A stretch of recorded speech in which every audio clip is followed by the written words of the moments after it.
The Bread and Better podcast acknowledges the Yagara people and the Turrbal people as the traditional custodians of Meanjin, the lands on which we record today. We pay our respects to the Yagara and Turrbal elders, past, present and emerging. This podcast is brought to you by Hey Al Productions. Did I say good? Did I get you to do it one more time? Maybe just in case. Okay, do it one more time. Go. Bread and Better podcast. Okay. Bread and Better podcast. I feel like I am. Bread and Better podcast. Hello and welcome to the 40th episode of Bread and Better. I can't believe we are here already. I am Tegan. I'm a sports nutritionist, personal trainer and qualified chef. As well as the podcast, I have an online coaching business called Fitty Teagues. Through my business, I empower and educate women to not only reach their body composition goals, but also improve their habits, relationship with their body, and ability to positively influence their children when it comes to food and movement. And I'm Alex, your other host and the producer of this show. I'm a freelance feature writer, a producer, and a mum of 3 beautiful kids. I am passionate about sharing women's stories through my writing and this show, from health and fitness to feminism to parenting and all aspects. Something that is really important to Alex and I is bringing more awareness to mental health. We believe that by doing this, people will feel less alone and feel more confident and comfortable sharing the things that affect them. I feel like we are always asking people to come on and share their lives and be vulnerable. And while we've heard a bit about my bipolar diagnosis from Kev's point of view, it's not something that you and I have discussed in any real detail on the show. So that is what we are going to talk about today. We would like to issue a content warning. In this episode, we will be discussing mental health and suicide. If this episode brings up anything for you, please visit one of the links in our show notes. And of course, our DMs are always open. I would also like to express that the information I share in today's episode is based solely on my personal experience. If you have any medical questions, please follow up with your GP. All right. So before we get into today's episode, we'll start off nice and light and fun with our favorite segment or our weekly segment, the best thing that we ate in the last week. So would you like to go first, Alex? Yes, I had taco salad written on here, which I made myself, but I'm going to change it. Oh, she's leveled it up. I have, because for lunch today, I had a little platter of the new gluten-free Jats, which you know make me very happy, with gluten-free, dairy-free guac, the Yumi's brand, and the dairy-free Shees, that's the name of it. Shees, S-H-E-E-S-E, and some salami, which, do you know how hard it is to find salami that doesn't have milk in it? Didn't realize salami has milk in it. Yes, most salami has milk in it. So this was the first time that I've been able to have like an old school platter that you would have had growing up, and all gluten-free and dairy-free. How good is a platter? How good is a platter? Where was I recently that had a platter? Oh, yeah, my stepdad's memorial. Oh. Yeah, there was a platter. It was That's nice. nice. And scones with jam and cream. Oh, I love that. The food was nice. But my best thing that I ate in the last week, I went to Francie's Pizza, which I think I've spoken about before. Yes. But I went again and I had a different pizza that I haven't had before. Yeah. So I took my friend Sarah and we had like a garlic focaccia, and we had the special, which was a pear, prosciutto and blue cheese pizza. Yum. It slapped. That's one of my favorite food combos. Yeah, it's a real goodie. Yum. Yeah, Sounds delicious. We were talking about where we would go for dinner, and I took her for a little Tuesday arvo out. We were going to go watch some of the Gold Coast Pro, but it got called off early, that arvo, because of the wind. So we went for a little shop at Kira Surf, and then had a couple of beers at Kira Beach Hotel, and then she was asking about good pizza, and I was like, mate, strap in. Yeah. Yeah, so took her there, and that was a really nice little arvo. That sounds so nice. So So as you said just before, we haven't really discussed your bipolar diagnosis properly on the show. I did the interview with Kev, your husband, which we really recommend people listening to, especially if you want advice on how to support someone living with mental illness in your life. And we also touched on it a little bit in our postnatal depression episode with Jules. And that's probably really it so far. Yeah. I mean, you and I have discussed it outside of this, but I feel like one of the reasons I didn't want to discuss it earlier was because I wanted people to get to know me through the show and get to know my personality, because obviously there's still that stigma attached. So I feel like by people getting to know me, they already know who I am as a person without that. Yeah. And might not be judging me based off that fact. And I might be surprised that I have that. They might not be labeling you Alex with bipolar. Yeah. Yeah, that's totally understandable. And I think, it's really important that we are vulnerable. And I have started listening to Hugh's second book, which is called Let It Go. And he talks about shame and vulnerability. And I think, for myself, it's very challenging to be vulnerable. Especially like this is such a public forum, so you should be so brave. And I have been just like dipping my toes in, like Danny said, in my friendship group. Yeah, I'm proud of you. I feel like you've come a long way. Thanks. So I think the best place to start is probably the beginning. Makes sense. So when would you say that your symptoms started? So obviously at the time I had no idea that anything was wrong because I was a child, and obviously didn't know any different from my own experience. But I'd say in hindsight, like looking back, it would have started when I was 8, I'd say. It always blows my mind when people say, oh, yeah, this happened when I was 8 years old or 12 years old or I was in year 4. Yeah. My memory is not that precise. Yeah. Mine's very... Yours is. Yeah, you do it all the time. Yeah. And also because there was like a lot of big life changes. I moved states. So it's pretty easy to, narrow down the timeline. So I had really bad night terrors and really vivid dreams. The night terrors were like, I know some people have night terrors where, I don't know, maybe they're not that disturbing. Mine are pretty like fucked up, for lack of a better word. They were always like, for someone so young, they were always like people being stabbed and like waking up to like visions of people standing in my room and stuff, like very scary. So like horror. Yeah. Because have I spoken about how I had night terrors, but there were like anxiety ones where it was like my brother was actually making fun of me about it the other day. And like they were like debilitating. Like I had like an impossible task. Like once I was an ant and I had to make like a bed. Yeah. Which is like, or I was really small and everything was really big, but I used to wake up and Mum said I was possessed, and she had to like rinse my wrists under the sink, and then it was like traced back to being, that's how my anxiety was manifesting. But like not scary, like not horror. Yeah. I'd say that's how my parents would describe it as well. Like they'd come in and I'd be screaming like,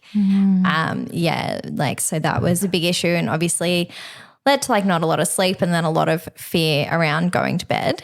Oh, wow. That's hard. Yeah. And then, I'd say a lot of it came about at nighttime, but I had a lot of like intrusive thoughts and really obsessive behaviors, like especially at night, like when I would go to bed.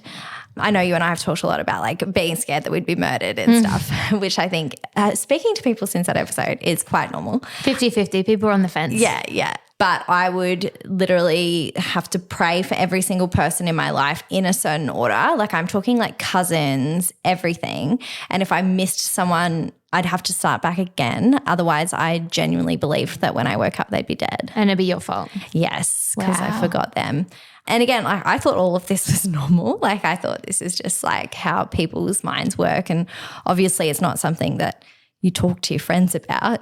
You're like, hey, do you have to pray for your entire family in alphabetical order in order to be able to sleep? And otherwise they'll die. Yes. And I would say I just felt very sad in general. I used to like cry myself to sleep, and I just felt really sad at school all the time. And then I remember this very specifically as well. This is going to be another one of my things. So when I was in year 7, this is how my anxiety and panic attacks started. So my whole family got really bad salmonella poisoning from Brumby's chicken pies. And Mum... Take that, Brumby's. We won't be getting a sponsor from them. Right? They gave us free Brumby's for a year after it. Did they? They did, which was, really nice. We obviously didn't get pies. But we all got very sick, and I think I had a week or two off. And I went back to the first day I was going back to school, I was like very, very nervous because I thought, I missed a lot of school. My friends maybe moved on without me and that type of thing. But I was mainly really scared of being sick and like vomiting in front of everyone. And I remember I started feeling really sick halfway through the day, and my teacher was awful. He retired when I finished, which I think he just hated his job. But I asked him if I could go home or like call my mum, and he was like, no, and he yelled at me, and I felt so sick. And then that was the first time, like when he said no, for the rest of the day, like my heart was racing. How traumatic was a vomit in primary school too? They bring out the sand? Yes, and it smelled so bad. That happened to Oscar a few weeks ago, and he was like mortified. But yeah, and that was my first time I felt like just completely detached from myself. And then I felt really nervous for like the rest of the year going to school. Like I hated it. I'd cry and I would just literally feel like I was having a heart attack. So it's crazy how like one person, obviously that was all there bubbling under the surface, but like it's the catalyst. Right? How like one horrible teacher, he was just so mean. Like I remember one day I ruled 6 lines instead of 5 on my paper, when you're doing the spelling when you're a kid, and he like threw my ruler out the window and like screamed at me. And he was like that to everyone. He was just a horrible man. I remember in primary school once one of the boys in my class like had a cough. Yeah. And he couldn't stop coughing, and the teacher was like up him to stop coughing. Like it's so mean. It's so mean. What's their problem? Like he's sick. He's unwell. I know. Do you want to hear a funny story about me in primary school and how literal I am? Okay. We had to do like, how they do the dictation exams where it's like, write your name. Yeah. And then they said, draw a line under your name. I drew a lion.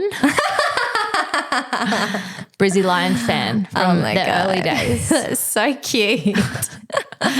Did you get marked down? I feel like I'd still give you the mark for creativity. I don't know, Mum. And then a hearing test. Yeah, totally. Lion. It's almost the same. Yeah, almost. So as I've told Alex off air, I feel like I've had my first experience with proper anxiety in the last sort of week and a half.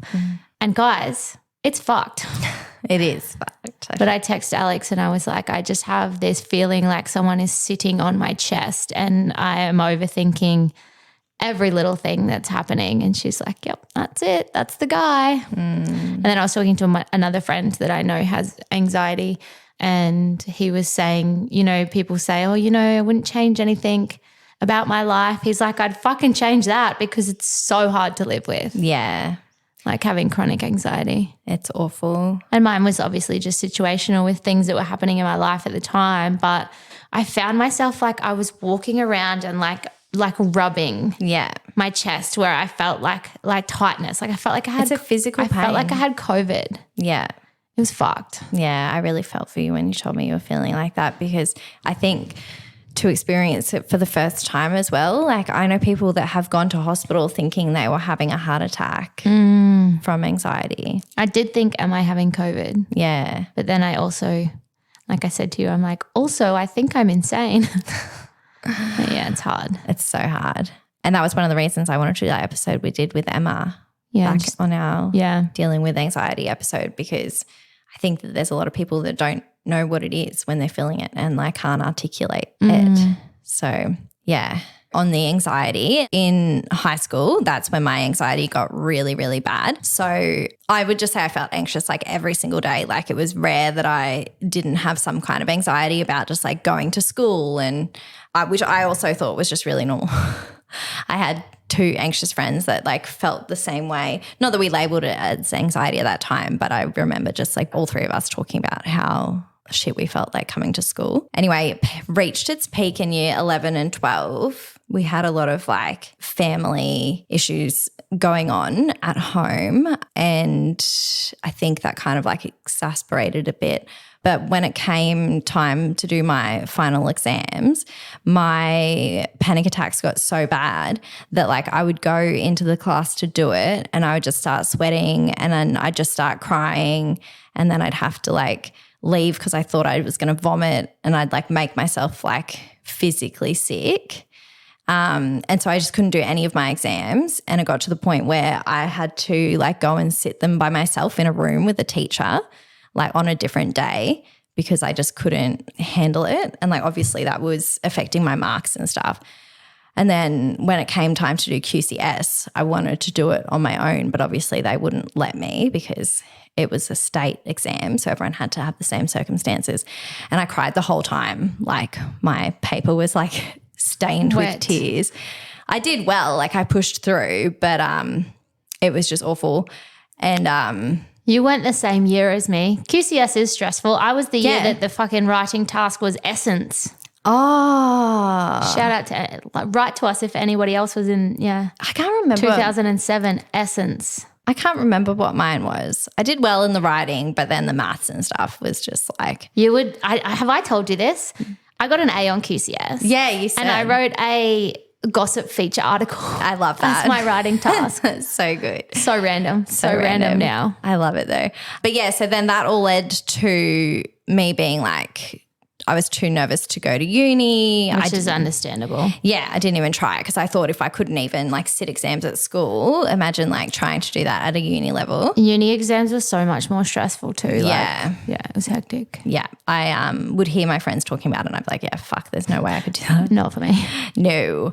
So yeah, in school, like in year 12 in particular, like I drank a lot like to try and manage the anxiety. Like if I went to any social events, I would be like, sorry to my parents, they already know this, but like they would say buy me like 4 Strongbows or something like that, like or 4 light beers to take. And then I would just get someone else's mum to buy me a bottle of vodka on the way.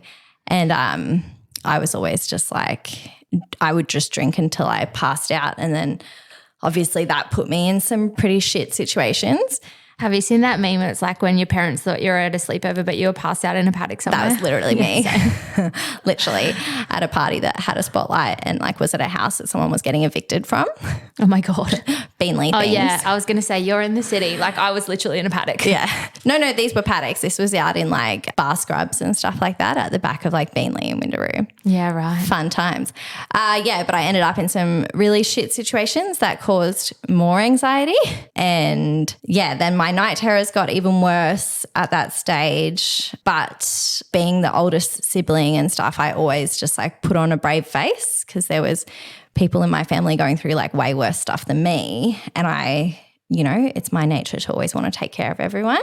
Mm. So I think that I just always like my whole life just always pretended to be fine.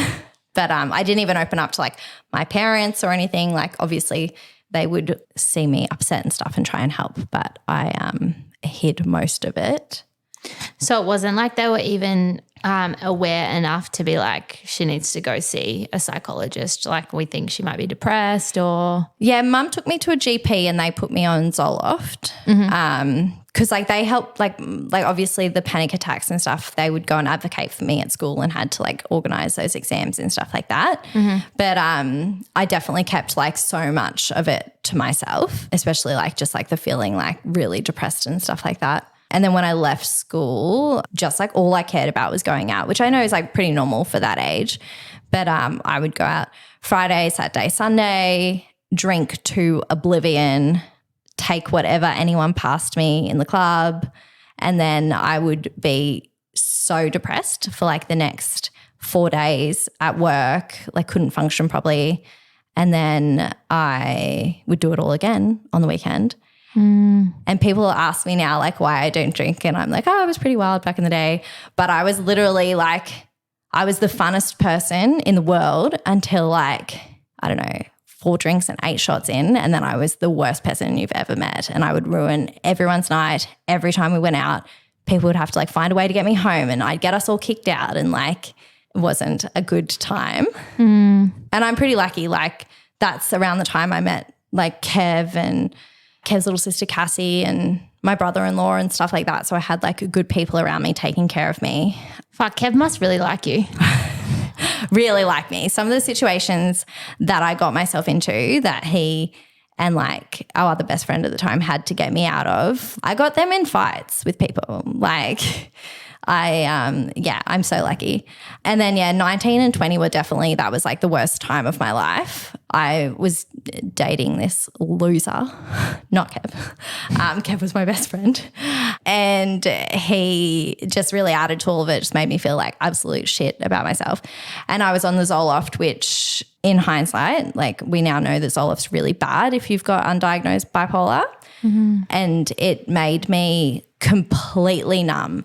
Like I was very sad, but I couldn't cry and I couldn't experience any joy. I was just in this like horrible limbo and I just like, I didn't want to be here. It was just awful. I felt completely detached from my life. Yeah, it was very shit. Do you think that the heavy drinking and taking drugs was like an attempt to feel something? Yeah, I think so. Definitely. Yeah, because I mean, obviously when you are taking pills, you feel good for like a hot second, depending on what they were. Yeah, it was a pretty shitty time. So then the only thing that kind of like got me out of that phase was the end of my like 20th year. I started to come out of it a bit and Kev and our best friend at the time, Ash, went to Europe. And I was so lost without them. And one day my mum just said to me, like, they were like, in a very nice way, like I was horrible to be around. I was so upset without them. I remember one day we were like, I think it was Easter, and we were like crossing the road as a family. And I stepped out into like the traffic and mum pulled me back and she's like, you're gonna get hit by a car. And I was like, I should be so lucky. Like that's how miserable I was. Anyway, I ended up just booking a one-way ticket to Europe and I think I only had 6 weeks to try and save enough money to go.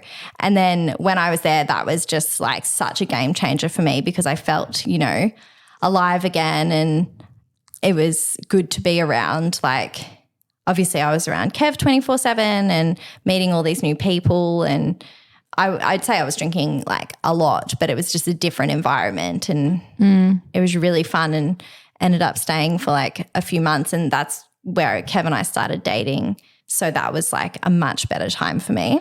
So then, got with Kev, came home and I was really like pretty good and I wasn't on any antidepressants or anything, which I think really helped. So there was like a few years there where Kev and I just had like a really nice life and I had good friends. And then when I was 24, Kev and I were engaged and we were living in a really nice like 3-bedroom house in Carina Heights and had like a very stable life. Yeah, I was in a good job. I was making a lot of money and everything was going really well. And then one day it was literally so sudden, like it was like just like a switch. I just remember coming home from work and just feeling like deeply sad, like physical sadness.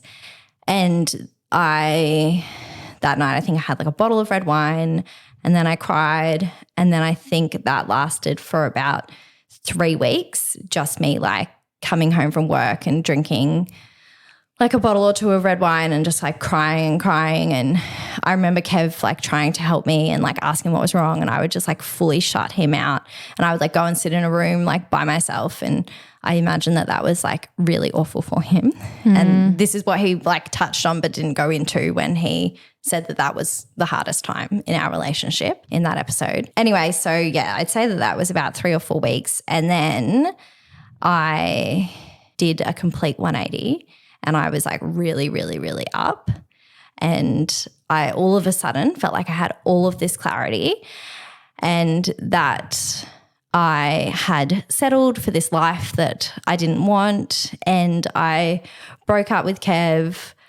I quit my job with no job to go to and I cut out all of my good friends and started hanging out with some older friends that I'd had previously that were probably they definitely weren't a bad influence at all. Like they were fine, but I think us being together wasn't a good combination. Yeah. Especially one of them, because I would say that he was wild. Like he'd just been kicked out of the army because he woke up one morning on a conveyor belt in the army airport naked with a bottle of tequila in his hand. Jeez. So he's who I was hanging out with. And yeah, I just didn't have a job for like 3 months, maxed out all of my cards, had to keep borrowing money from Kev. Oh, poor Kev. Who I had broken up with.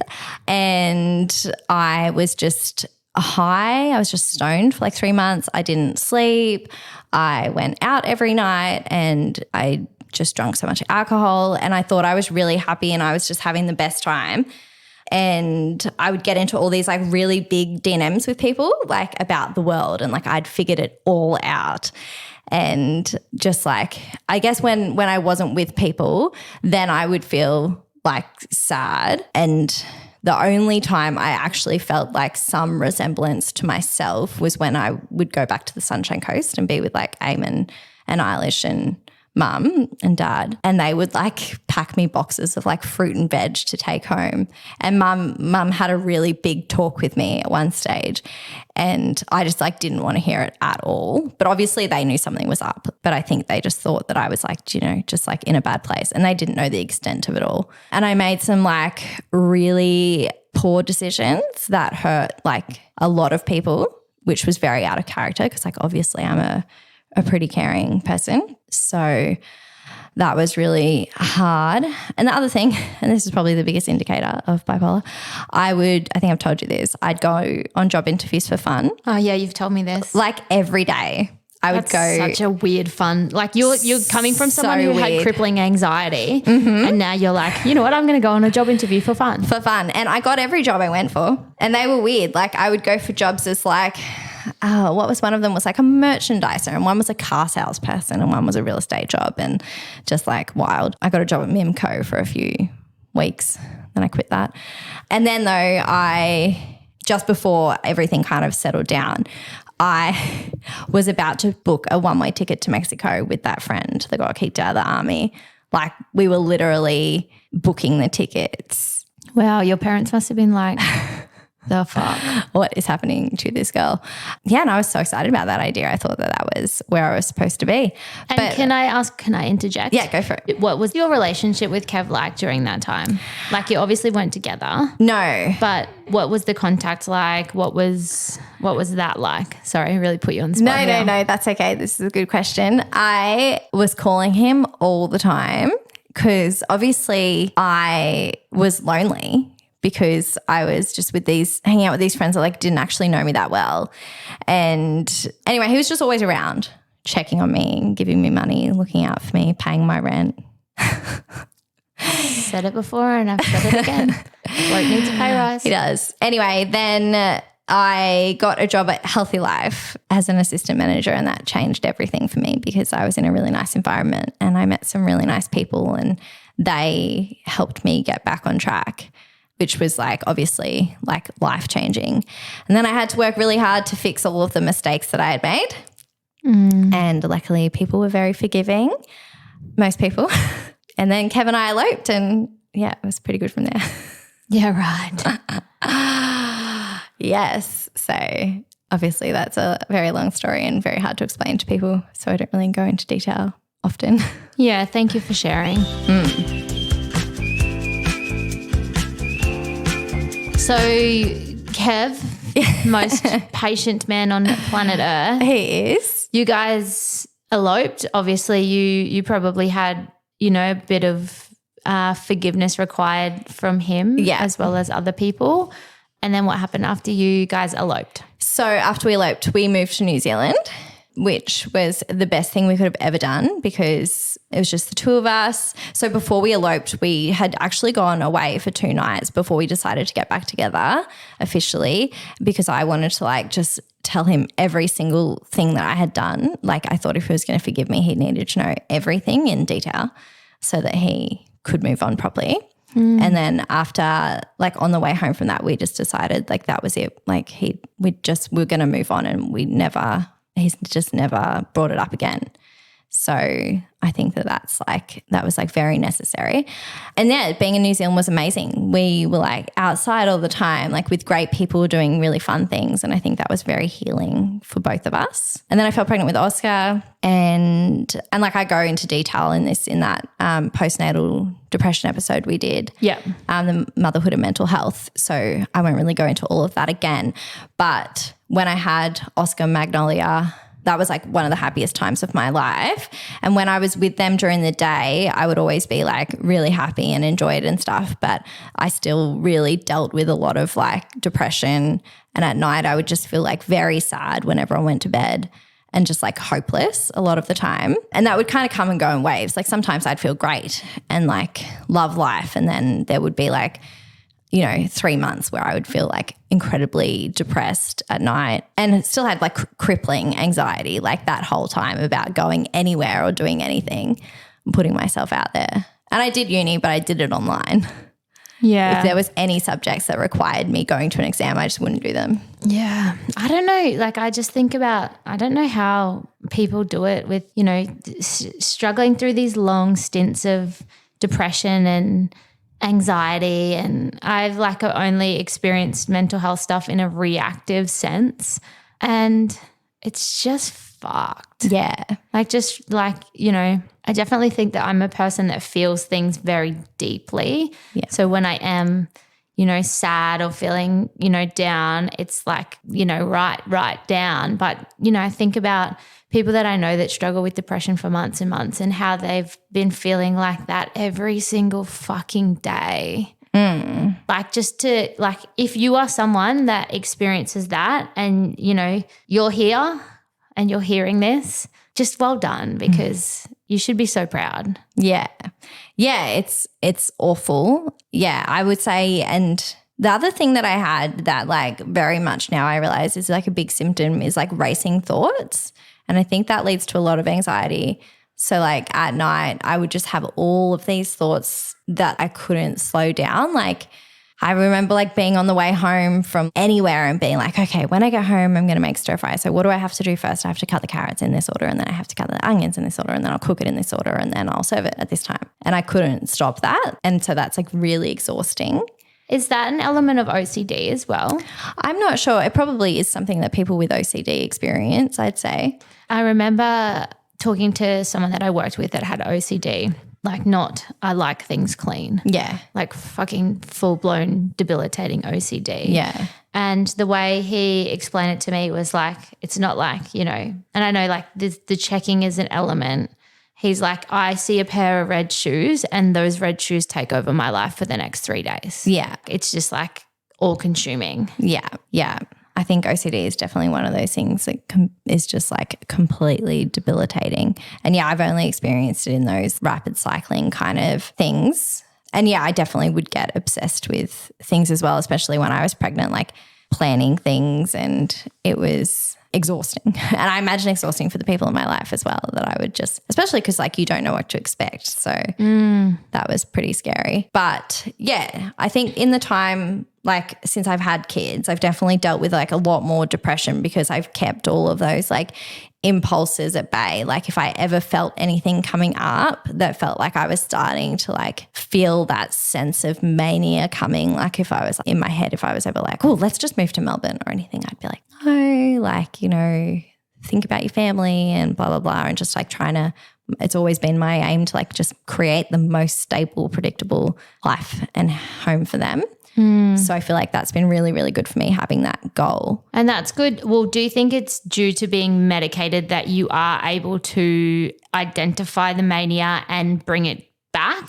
This was all before I was medicated. Before you were medicated. So you still had the ability to go, wait a minute. Yeah. This is not. I think it's only because I have kids and like I obviously have a lot of self-awareness. Other people's lives were dependent on those decisions. I think if I didn't have kids, I would have just lent into that. Yeah. And that would have ended up very differently. But yeah, then when I had, it all kind of got too much for me to handle on my own though, just before I fell pregnant with Sol, and the depression was like really bad. And then that's when, I think I spoke about this on the other episode, Kev kind of came to me and was like, I've noticed that, you've been feeling really sad. And I've actually had a look and it seems like, you know, you'll be sad and then you'll be okay and then you'll be sad and you'll be okay. And I've been looking into bipolar and some of the symptoms kind of match. So he kind of identified that he thought that you were bipolar before you were diagnosed? Yeah.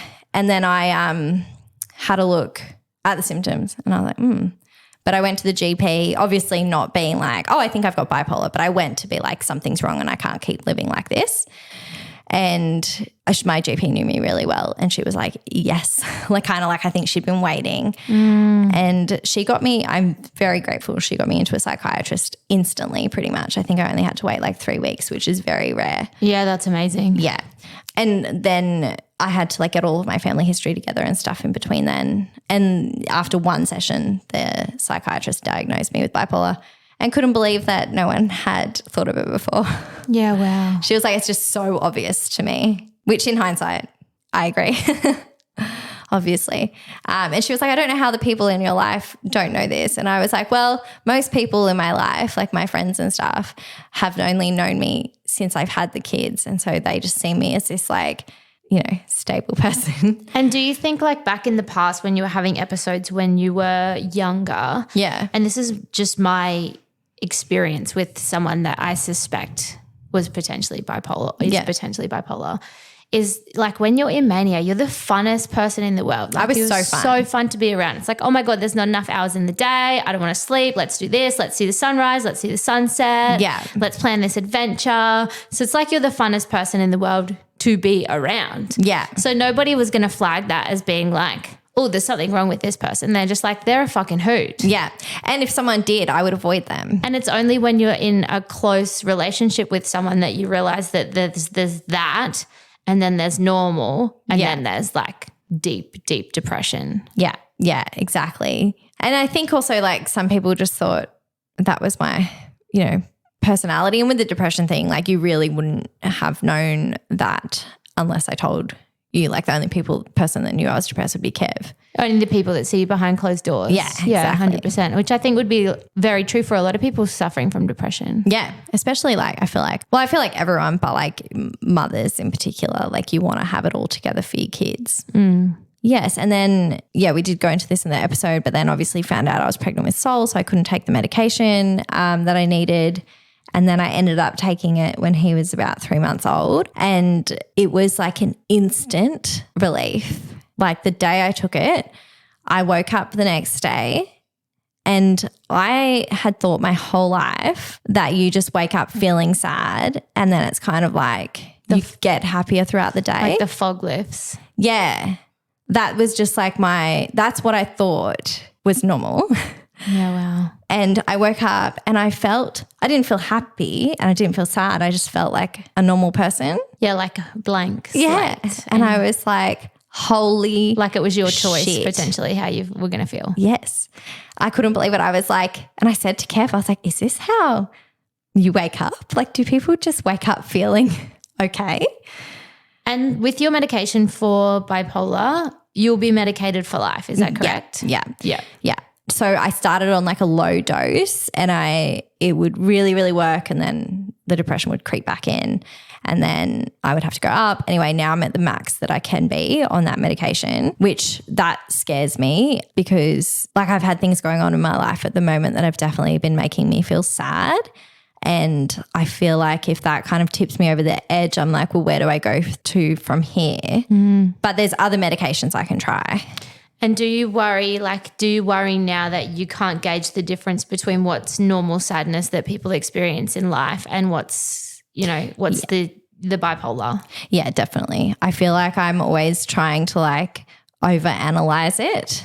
And like what I've got going on right now is sad and it would make anyone feel sad. And I think that I feel like at first I was kind of trying to fight those feelings and then I just have to kind of let it out and then I feel a bit better afterwards because I've, had a big cry or whatever and then I'm like, okay, like this is normal. But yeah, that's definitely a big fear. But then there's a lot of like alternate therapies and stuff that you can try, but I have no desire to ever go off medication. That's really good.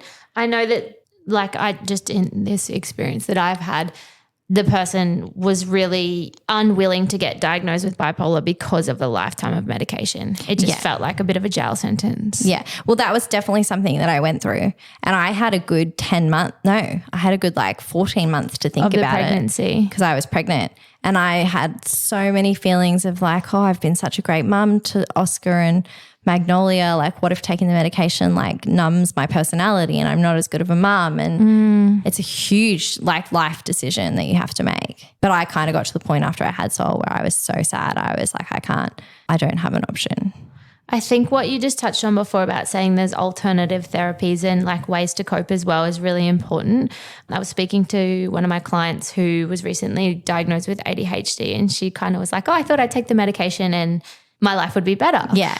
But I know it's the same with people getting diagnosed with depression as well. Like there also is an element of work that you have to do, right? Like it's not just like obviously your experience with the bipolar medication was kind of to that effect, but you still know that you need to do get the tools that you need as well to be able to progress forward in life. And I think that, and I'm really glad that you touched on that it took a while to get your dosage right, because I think that's another thing. And again, I just feel so much for anybody that's experiencing this to just have to go and finally get a diagnosis and then finally get medicated, and then it's not right and it might be a different medication, and it just must be like soul destroying. It is. I think that when you try medication and it doesn't work, that's really, really, really hard to accept. And then you're kind of back to where you were at the beginning, or if not worse, because you feel like nothing's ever going to help you.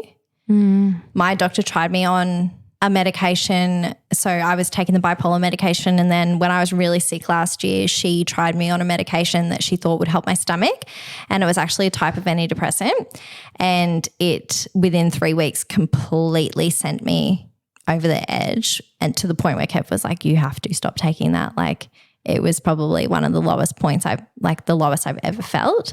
And I stopped taking, and then that's when I was really like, oh my God, my life is going to be like this forever. Like, this is too hard. It's so exhausting.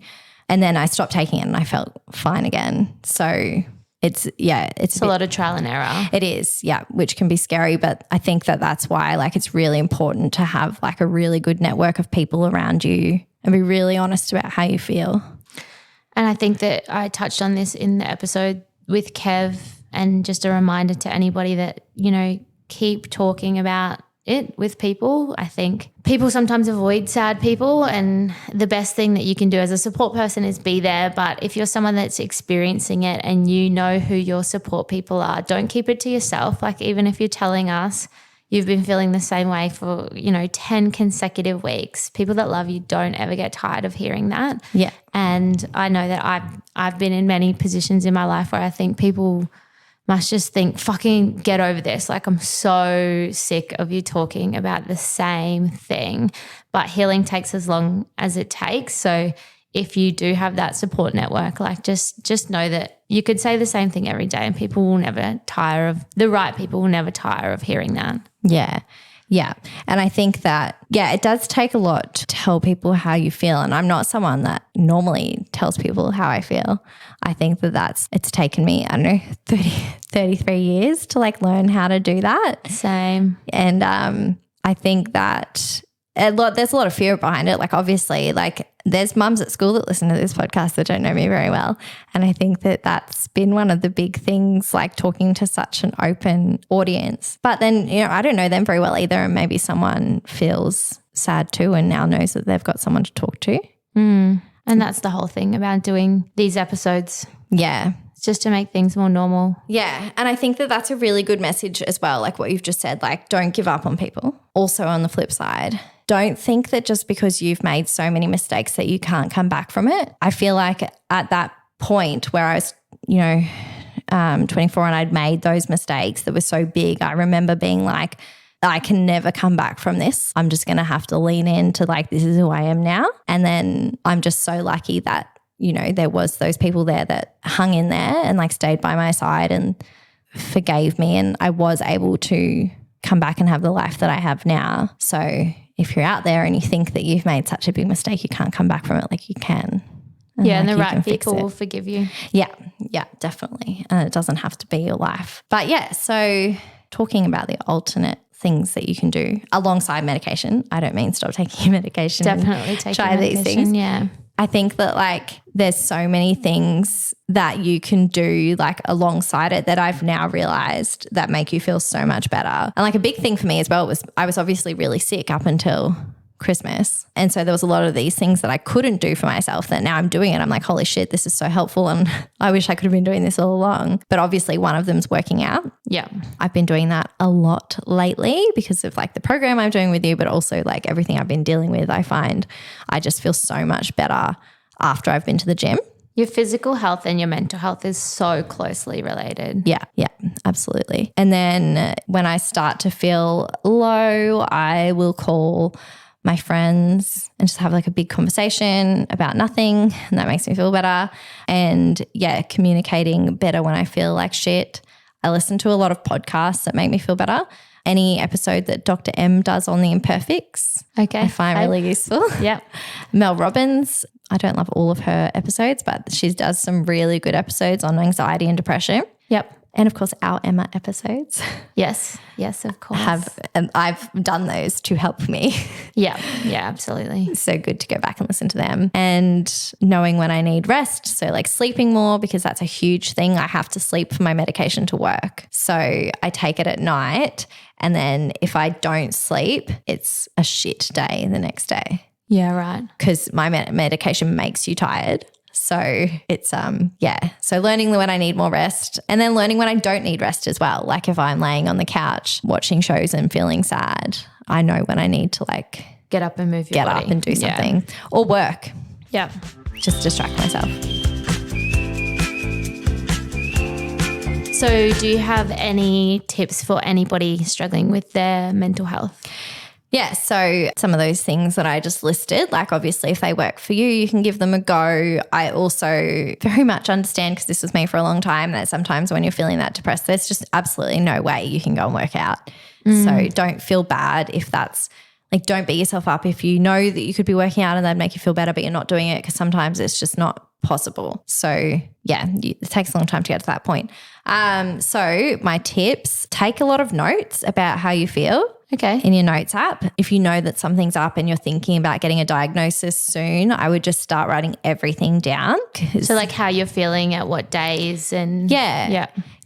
I mean, not even if you think it's just, it could be anything. Like maybe you just think you've got anxiety or depression. It doesn't have to be bipolar. And like start noting events from your life and have a look into your family history and see if there's anything genetic. That's a good tip. Yeah, because also psychiatrist appointments are very expensive and hard to come by. So you want to be prepared. You want to be prepared. prepared. Yeah, you really want to make the most of that hour. That's really good advice. Yeah. Ask about a mental health care plan. At your GP?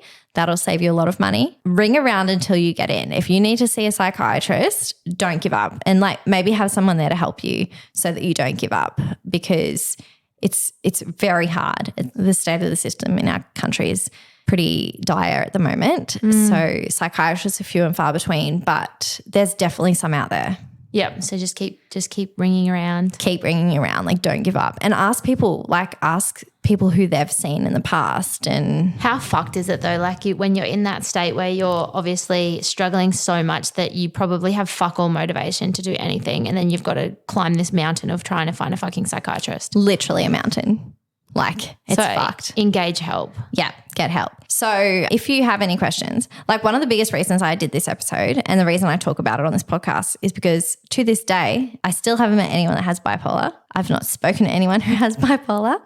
So if you are someone who has bipolar, or you think you might have bipolar, or you just want any advice, obviously I'm a very open book. So feel free to DM me. Obviously, I'm not going to diagnose you. I'm not a doctor, but I can give you some advice on my experience. I think it's, you're such a wealth of knowledge on how this system works. And I know that you have been able to help people out in the past, just being like, just knowing how the system works. So even, if you don't want to reach out to Alex, but you have someone that's gone through the process of getting a diagnosis for a mental health issue, just go and talk to them and get them to help you, because I know that I was trying to help a friend, but I didn't know what the steps were. Yeah. And then, you were able to step in and help in a really fucking tangible way because you were like, okay, you need to do this. You need to call this many psychiatrists until you get in. You need to try different medications. And people just don't know that. No, people don't know.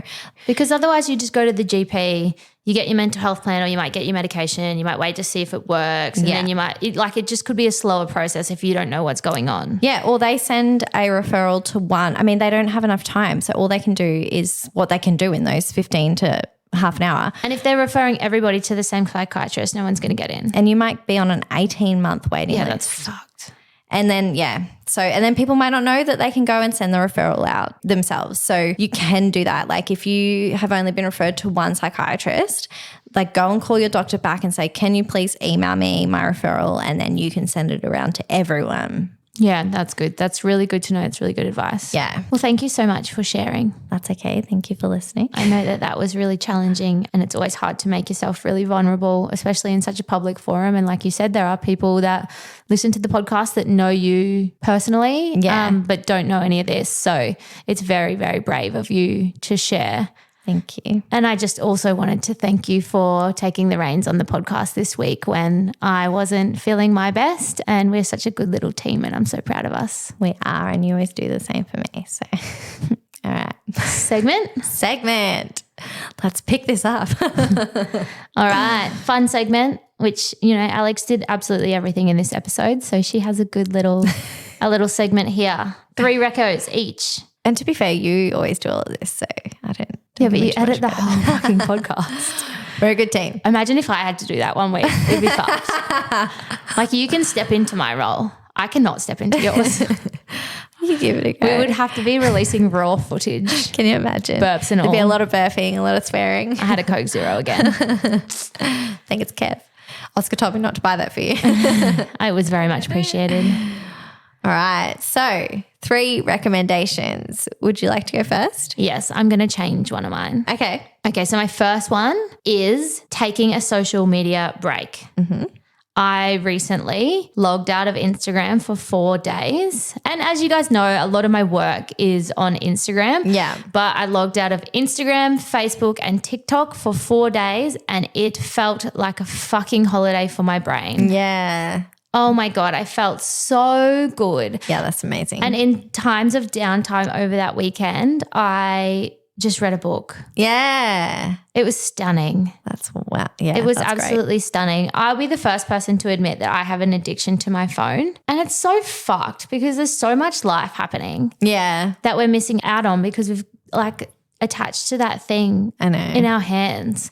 So my first recommendation is taking a social media break, and I'm kind of wanting to at least do it once a month. Yeah, I think it's a really good idea. And also one of my reels got over 50,000 That's 50,000 views while I was away, and I got all these followers. So maybe social media doesn't fucking want me anyway.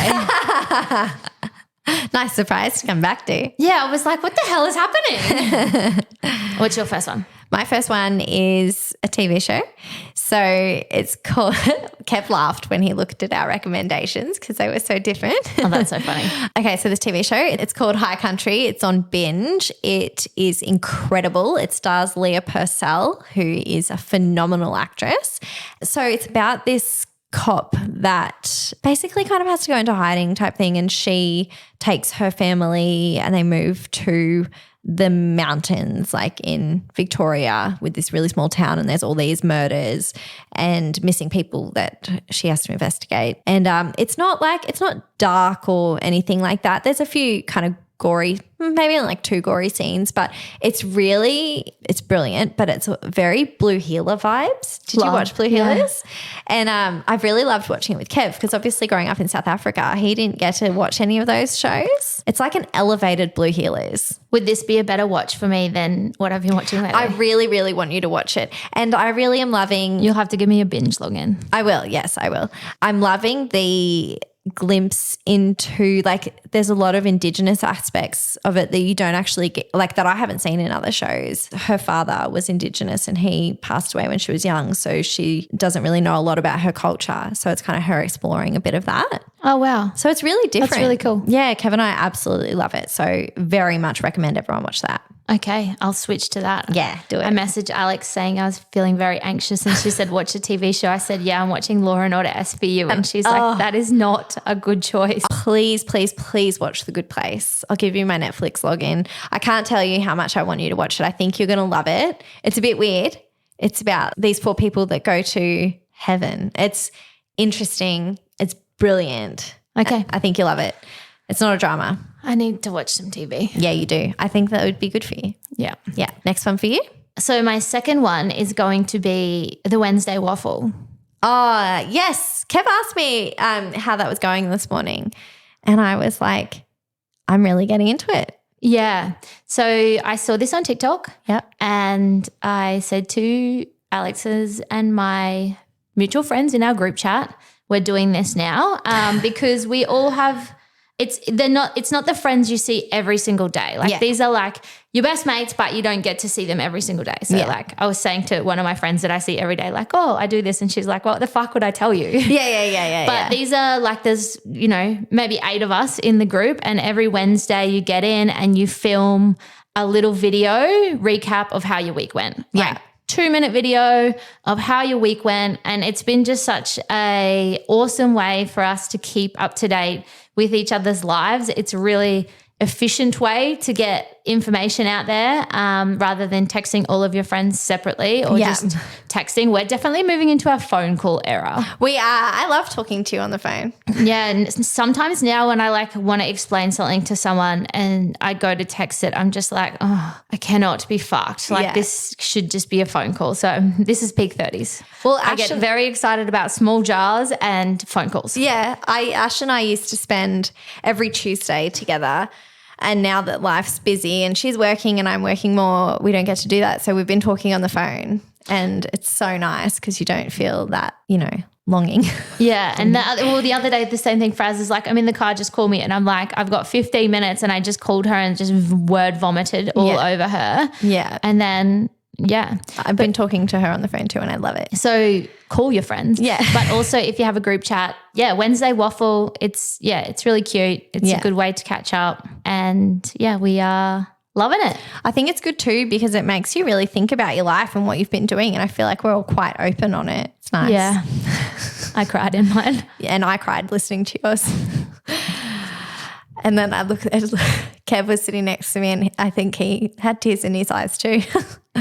So anyway, we love you. My second recommendation before we both start crying is Hosier's new album. Do you like Hosier? So I keep hearing that Too Sweet song. Yeah, do you like it? No. Okay, go back and listen to his first album, which you would know, Take Me to Church. That's a very famous Take Me to song. Church. I really wanted to like the song because it came up in trivia. Yeah. And then the next day, one of my friends was like, oh, I'm really getting into that song from trivia. And then I listened to it and I was like, it's not for me.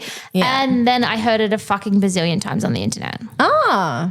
It's very popular on Reels at the moment. Okay, here I am thinking that no one's heard it. That is so funny. And here's me just poo-pooing all over your recommendation. You're like, yours is great. And I'm like, yours sucks. Well, I mean, you liked the first one. His first album is phenomenal. I've only listened to that one song. Yeah, okay. We'll go listen to the rest of it. If it's not your vibe, it's not your vibe. But the first album's different. Kev's tattoo that he has up here of the lovers, do you know the lovers? It's a tarot card, which is not why Kev has it. But there's this Hosier song on his first album and it's about dying together and being buried together, and which Kev loves it. And so he got that tattoo for us. So we love Hosier, obviously. When you guys die, are you going to get buried together? Do you want to hear our plan? You're going to get your ashes mixed together, aren't you? We're getting our ashes mixed together. I knew you were going to say that. If one of us dies first, everyone, you have to keep our ashes so they can stay together. And then we're splitting them up. So we're going to mash together, split them up, and half of us, we want to be fed to the sharks. So take it out on a deep sea boat, mix it up with some burley and chuck it in. And then the other half, we wanted to be planted into a tree. That's really sweet. We came up with that plan when we were 20. I like that. Before we were together. Really nice. Okay, third recommendation. Okay, so I know I told you to stay off your phone. Yeah. But now I'm going to tell you to get on your phone. There's this game called Strands. Yeah. And it's the New York Times. You know how they did Wordle? Yeah. And then they did Connections. Connections fucking blows. Oh, I don't even know what that is. Is it maths? No, there's like 16 boxes and you've got to group them in groups of 4. Ew. And That sounds like maths. And it'll be like the words will be like, they'll have a theme. But it could be like a color without the first letter. Like it's just fucking Ew. stupid. Okay. Connections, heavy, don't bother.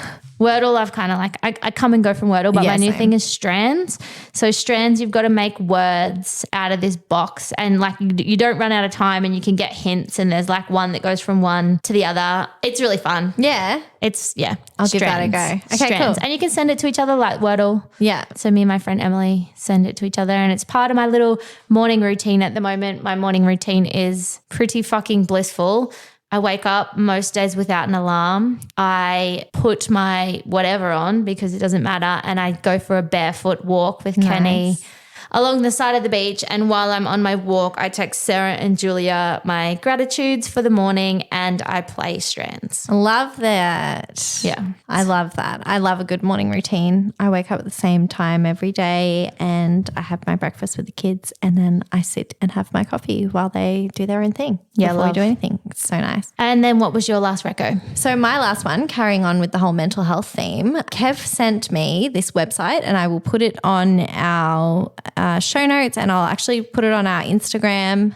She says that, don't That salad's coming for you guys. I cooked it and I forgot to take a photo. I will do that tonight, I promise. So Kev found this website. I guess maybe it came up on his Instagram. It's called Moving Mindsets and it's a psychologist's website and they do free mental health course, like online programs, like to make you feel better. Wow. Yeah. So there's 4 of them that are free. There's others that are like $25, but it's like how you can like make yourself feel better if you can't get into a psychologist, like things you can do in the meantime. Wow, that's amazing. Yes. So he sent that to me for me and to send on to some friends. So I will put that in there because I think that's awesome. Yeah. So yeah. Good reco. Well done, Kev. Yeah.